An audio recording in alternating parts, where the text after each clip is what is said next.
स्वागत आहे तुमचं सुबोध जाधव इंग्लिश सोल्युशन या यूट्यूब चॅनलमध्ये। आजचा जो आपला व्हिडिओ आहे यामध्ये आपण बघणार आहोत इयत्ता 10वीची युनिट 4 मधील 4.1 the world is mine he poem आपण या व्हिडिओमध्ये कव्हर करणार आहोत। सदर पोएमचे लिखाण केलं आहे जॉय लवलेट क्रॉफोर्ड या लेखिकेने। अतिशय सुंदर अशी पोएम आहे आणि यातून आपल्याला चांगला मेसेज सुद्धा मिळणार आहे। तर ज्यावेळेस पोएम सुरू करू त्यावेळेस तुम्हाला ते समजून जाईलच। सर्वात महत्त्वाची सूचना की युनिट 4 संदर्भातले सर्व लिंक्स जे आहेत तुम्हाला डिस्क्रिप्शनमध्ये मिळून जातील, त्यामध्ये जाऊन तुम्ही युनिट 4 सर्व अभ्यासू शकता। चला तर आता वेळ न गमावता आपण सुरुवात करत आहोत द वर्ल्ड इज माइन या पोएमला समजून घेण्यासाठी, जिचं लिखाण केलं आहे जॉय लवलेट क्रॉफोर्ड यांनी। चला तर मग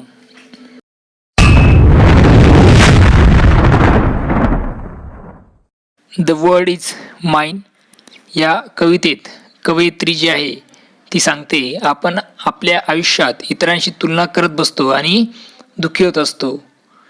दुसऱ्याकडे जे आहे ते पाहून आपल्याला हेवा वाटतो। ते वाटण्यापेक्षा देवाने जे आपल्याला दिलं आहे त्यातच आपण काय करायला पाहिजे, समाधान मानलं पाहिजे आणि आनंदी राहायला हवं, असा मेसेज आपल्याला या कवितेतून मिळत आहे। चला तर आता काय करूया, स्टांजा वाईज आपण प्रत्येक स्टांजा जे आहेत 4 स्टांजाज आहेत या पोएममध्ये, तर जे 4ही स्टांजा आपण बघूया। आता पहिला जो स्टांजा आहे त्याची रायमिंग स्कीम काय आहे ते आता मी तुम्हाला अगोदर समजून सांगतो।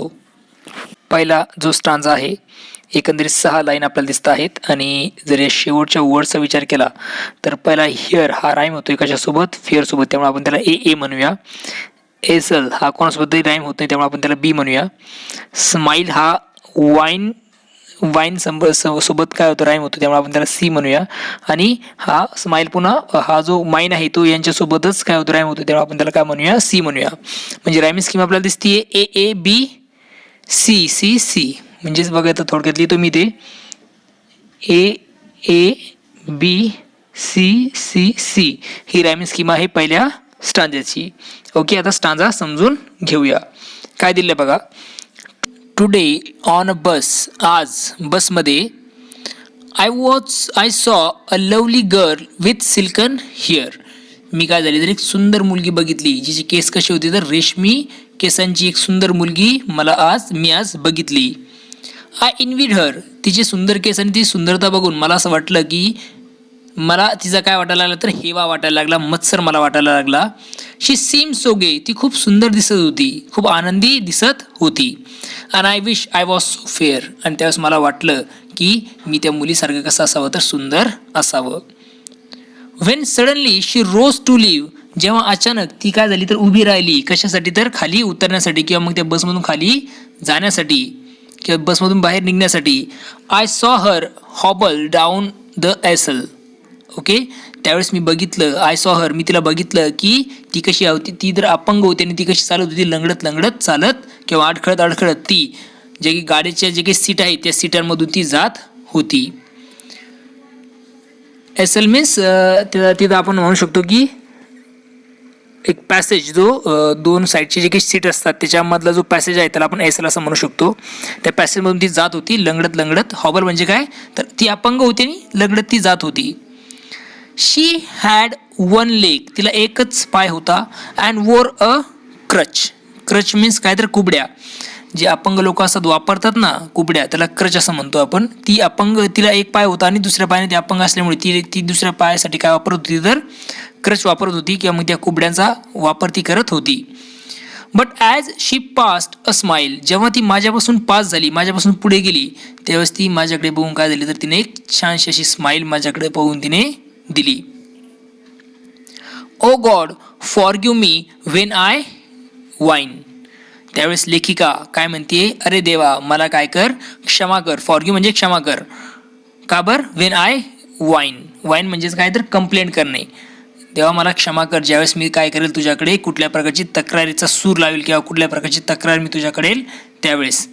I have 2 legs the world is mine, आणि ती काय लेखिका काय म्हणते तर आय हॅव 2 लेग्स, माझ्याकडे 2 पाय आहेत, द वर्ल्ड इज माइन, आणि हे जग कोणाचं आहे तर माझंच आहे। म्हणजे ती सुंदर आहे परंतु ती कशी तर अपंग आहे, ही थोडीशी कमी सुंदर आहे परंतु हिला 2 पाय आहेत, असं लेखिका म्हणते आहे देवाला आणि देवाचे आभार सुद्धा ती मानत आहे पहिल्या स्टांजामध्ये।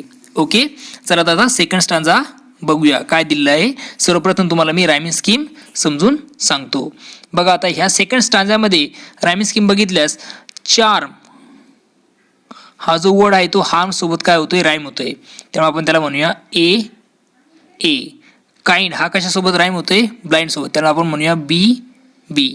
वाईन हा कशासोबत होतो, माइन सोबत, त्यामुळे आपण त्याला म्हणूया सी सी. म्हणजे रायमिंग स्कीम असेल पहिल्या स्टांजाची ती म्हणजे दुसऱ्या स्टांजाची ती म्हणजे काय असेल A A B B C C. ही राईम स्कीम आपल्या सेकंड स्टांजाची दिसून येते. चला आता स्टांजा समजून घेऊया. And then I stop to buy some sweet. आणि त्यानंतर कवयित्री म्हणते की मी आता काय काय कशासाठी थांबले, तर एक मिष्टान्न म्हणजे गोड पदार्थ विकत घेण्यासाठी मी थांबले होते. द लॅड, लॅड म्हणजे मुलगा, ओके, LAD, लॅड म्हणजे काय तर एक तरुण असा मुलगा, young boy, okay. The lad was who sold, the lad who sold them had such charm. तिथे काय होता तर एक मुलगा जो आहे तो काय करत होता, खूप चार्मिंग किंवा आकर्षक दिसत होता. म्हणजे तिला तो मुलगा खूप आकर्षक वाटत होता किंवा मोहक वाटत होता. आय टॉक्ड विथ हिम, मी त्याच्याशी बोलले. ही सीम्ड सो काम, तो खूप शांत दिसत होता किंवा जो खूप शांत भासत होता, अशी कवयित्री म्हणतीये.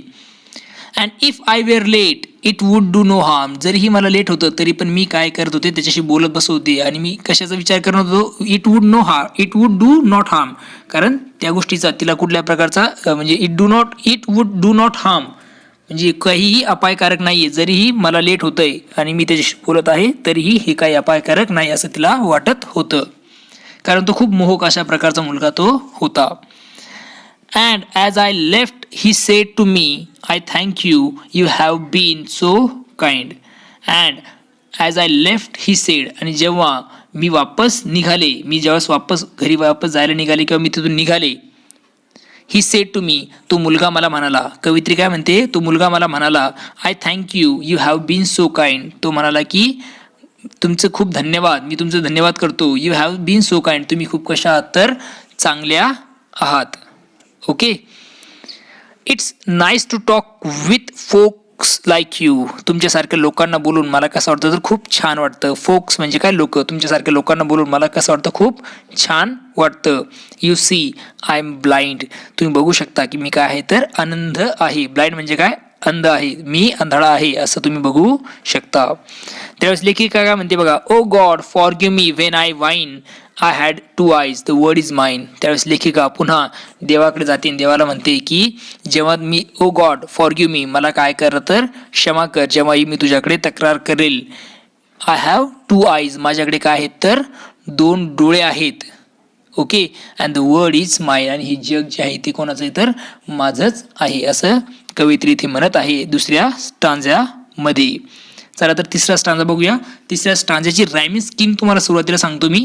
काय दिलं आहे बघा, ब्ल्यू ब्लू डू म्हणजे ए ए, डिअर हिअर म्हणजे बी बी, वाईन माइन म्हणजे सी सी. रायमिंग स्कीम काय असेल मग याची थोडक्यामध्ये घेतली तर A A B B C C. ही रायमिंग स्कीम आहे थर्ड स्टांजाची. चला आता थर्ड स्टांजा समजून घेऊया.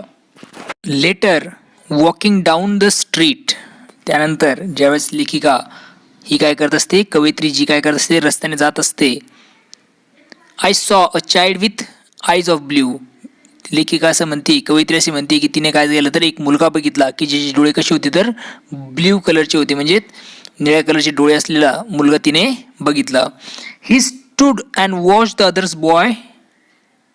Others play. तो उभा होता आणि तो काय करत होता, इतर मुलांना खेळताना तो बघत होता. It seemed he knew not what to do. त्याला बघून असं भासत होतं की त्याला आता काय करावं ते त्याला कळत नव्हतं असं तिला जाणवलं. I stopped a moment. मी काही वेळ थांबले. Then I said. आणि त्यानंतर मी म्हणाले, कवयित्री त्याला म्हणाली, काय म्हणाली, why don't you join the other boys others dear. तू ह्या मुलांसोबत जाऊन तू का बरं खेळत नाहीस. He looked ahead without a word. तो काय झालं तर ही लुक अहेड, तो पुढे बघत राहिला कुठलाही शब्द न बोलता. And then I knew he could not here. आणि त्यावेळेस तिला समजलं की ही कुड नॉट हिअर, तो ऐकू शकत नव्हता.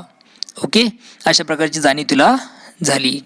आणि त्यानंतर as usual, O God forgive me when I whine, I have 2 years, the word is mine. नंतर पुन्हा ती देवाकडे जाते आणि म्हणते, देवा मला क्षमा कर जर मी तुझ्याकडे काय करत असेल, काही तक्रारी घेऊन येत असेल तर.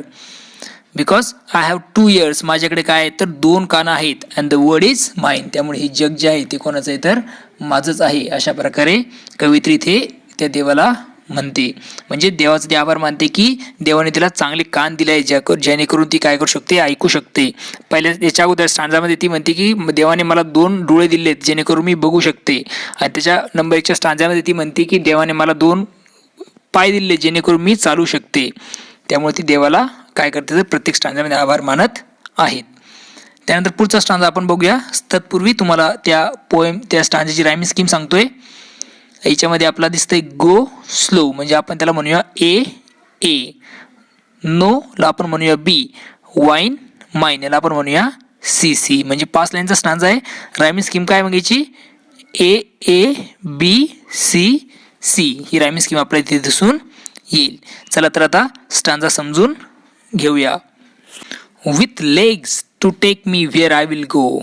आता लेखिका जी आहे ती काय करते, देवाचे आभार मानते. असं बघितलं आपण पहिल्या 3 स्टांजामध्ये तिने वेगळ्या प्रकारे गोष्टीसाठी आभार मानलेले. जसं पहिल्या स्टांजामध्ये तिला दिलेल्या पायामुळे आभार मानते, तर इथे काय म्हणते ती, with legs to take me where I will go.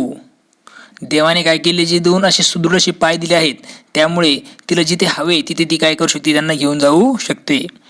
With eyes to see the sunset glow. देवाने जे सुंदर असे डोळे तिला दिलेले आहेत, त्या डोळ्यांच्या मदतीने ती काय करू शकते तर सूर्योदय किंवा सूर्यास्तात ती काय करू शकते तर बघू शकते. सनसेट्स ग्लो म्हणजे सूर्य जो मावळतो आहे ते सुंदर अशा प्रकारचं सुंदर असं दृश्य ती पाहू शकते तिच्या डोळ्यांनी. With ears to hear what I would know. आणि देवाने तिला जे काही 2 कानं दिले आहेत, ऐकण्याची जी क्षमता दिली आहे, एक श्रवणशक्ती तिला जी दिली आहे, त्या श्रवणशक्तीतून ती काय करू शकते, तिला हवं ते वेगळ्या प्रकारचे आवाज ती काय करू शकते, त्यातून ऐकू शकते. O God forgive me when I whine. त्यामुळे ती काय म्हणते, देवाला काय करते तर माफी मागते की ज्यावेळेस मी तुझ्याकडे काय करते, कायम रडत असते किंवा तुझ्याकडे जो तक्रारीचा सूर लावते त्याबद्दल मला काय कर, क्षमा कर. I am blessed indeed, the word is mine. I am blessed, मी कशी तर ब्लेस्ड आहे, म्हणजे मी खूप आभारी आहे. Indeed the word is mine, म्हणजे या सगळ्या गोष्टी तुम्हाला दिल्या आहेत त्यामुळे मी तुझी कशी आहे तर आभारी आहे, आणि हे जग जे आहे ते कोणाचं आहे तर माझंच आहे, असं इथे कवयित्री शेवटी म्हणते. सदर कवितेचं लिखाण केलं होतं जॉय लवलेट क्रॉफोर्ड यांनी. आय होप तुम्हाला पोएम समजलेले आहे. पुन्हा भेटूया नवीन व्हिडिओमध्ये. बघत रहा सुबोध जाधव इंग्लिश सोल्युशन हे यूट्यूब चॅनल. तोपर्यंत थँक्यू अँड टेक केअर.